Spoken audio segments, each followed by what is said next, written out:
Hello प्यारे बच्चों, थोड़ा सा काम लग गया था तो आप आगे यहाँ पर समझे कि मैं आप लोगों को क्या बता रहा था। गति के बारे में बताया है कि आखिरकार गति क्या होती है। तो समय के साथ अगर किसी वस्तु में उसकी स्थिति में भी परिवर्तन हो जाता है तो वस्तु गतिमान अवस्था में रहती है। और आप लोगों ने गति समझ लिया है तो ज़्यादा मैं डिटेल में नहीं अभी बताता हूँ, आप कुछ बातें और समझें। मैंने इसके पहले आप लोगों को भौतिक राशियाँ पढ़ाई थी। भौतिक राशियाँ तो भौतिक राशियों को जो मैंने बंटवारा किया था वो दो प्रकार से किया था। मैंने कहा था कि उत्पत्ति के आधार पर भौतिक राशियाँ दो प्रकार की होती हैं। नंबर एक में मैंने बताया था मूल राशियाँ, और नंबर दूसरे में मैंने बताया था व्युत्पन्न राशियाँ। तो ये मैंने आपको पहले वाले वीडियो में समझाया है। इसके पहले वाले में तो आप लोगों ने ये समझा कि मूल राशियाँ क्या होती हैं, व्युत्पन्न राशियाँ क्या होती हैं। लेकिन अगर भौतिक राशियों को बंटवारा हम परिमाण व दिशा के आधार पर उसका बंटवारा करते हैं, दिशा के आधार पर आप समझ सकते हैं। तो जो भौतिक राशियाँ होती हैं वो दो प्रकार की रहती हैं। नंबर एक में क्या रहता है? नंबर एक में रहती है अदिश राशियाँ, और नंबर दूसरे में रहती है सदिश राशियाँ। दो प्रकार की राशियाँ रहती हैं। तो पहले मैं आप लोगों को इन सब के बारे में बताऊंगा, अदिश राशियाँ, सदिश राशियाँ।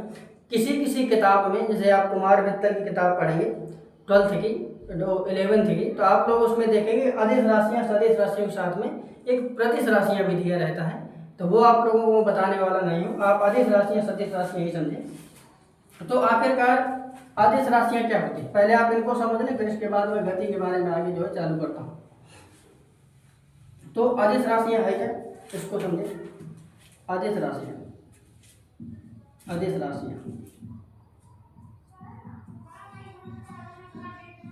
तो अदिश का मतलब यह है कि जिसमें दिशा नहीं है। अदिश, आप समझे, अदिश।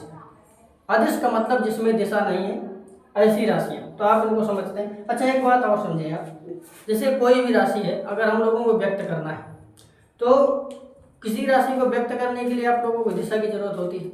किसी राशि को आप लोग जब व्यक्त करते हैं दिशा की जरूरत नहीं होती है। जैसे मैं आप लोगों को समझाता हूँ। अगर मैं यहाँ पर एक टेबल रखूँ, एक टेबल है इधर, ये टेबल है, और टेबल के ऊपर मैंने एक जो है लकड़ी का गुटका रख दिया है, लकड़ी का गुटका है।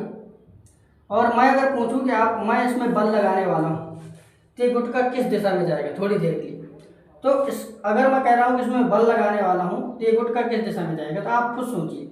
अगर मैं इधर से बल लगाऊंगा, इधर से मैं फोर्स लगाऊंगा तो ये वस्तु जाएगी इस दिशा में, और मैं अगर इधर से बल लगाऊंगा तो ये वस्तु जाएगी इस दिशा में। तो आप लोग समझ पा रहे हैं कि यहाँ पर जैसे बल है, तो बल के बारे में आप अच्छी तरीके से अध्ययन तभी कर सकते हैं जब आप लोग ये बताएंगे कि बल आखिरकार किस दिशा में लगा पा रहे हैं। आप मेरी बात को समझ पा रहे होंगे। तो अदिश राशियाँ इसी प्रकार से आप समझ सकते हैं कि बहुत सारी ऐसी राशियाँ हैं जिनको अगर व्यक्त करना है तो दिशा की जरूरत है, बहुत सारी ऐसी राशियाँ हैं जिनको व्यक्त करने के लिए दिशा की जरूरत नहीं है। तो अदिश राशियाँ क्या होती हैं, हम लोग लिखेंगे वे राशियाँ जिनको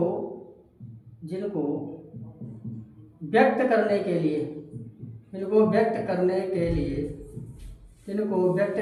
लिए केवल परिमाण की आवश्यकता होती है, केवल परिमाण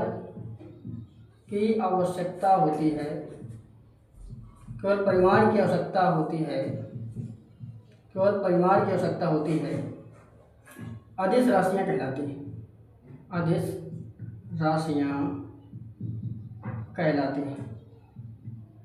राशियाँ हैं क्या, समझो आप। अदिश राशियाँ वो हैं जिनको व्यक्त करने केवल परिमाण की आवश्यकता होती है, दिशा की बिल्कुल भी जरूरत नहीं होती है, वो राशियाँ कहलाती हैं अदिश राशि। एग्जाम्पल, जैसे अदिश राशियों में आप समझ सकते हैं, जैसे हो गया चाल, दूरी लिखते हैं, दूरी, चाल, कार्य, आवेश, विभव, ये जो राशियाँ होती हैं ये अदिश राशियाँ होती हैं। आप इनको याद करके भी रख सकते हैं। अब सदिश राशियाँ क्या होती हैं, सदिश राशियाँ, क्योंकि बहुत बार आप लोगों से अदिश राशियाँ सदिश राशियाँ पूछी जाएंगी। तो सदिश राशियाँ हैं, तो सदिश राशियाँ वो हैं जिनको अगर आप लोगों को व्यक्त करना है तो आप लोगों को परिमाण के साथ साथ आपको दिशा की भी आवश्यकता पड़ेगी। तो वो कहलाती है सदिश राशि। जैसे मैं आप लोगों को समझाता हूँ कि वे राशियाँ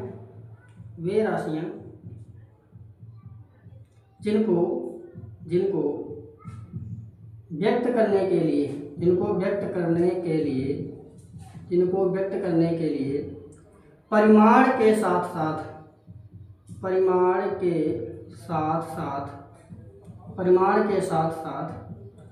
दिशा की भी आवश्यकता होती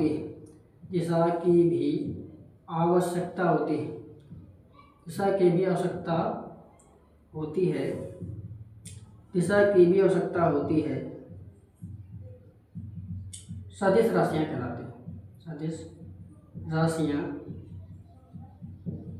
कहलाती हैं।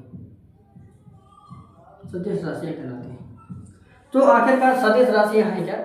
सदिश राशियाँ वे राशियाँ होती हैं जिनको व्यक्त करने के लिए आपको परिमाण तो चाहिए, लेकिन परिमाण के साथ साथ आप लोगों को दिशा की भी जरूरत होगी, वो कहलाती है सदिश राशि।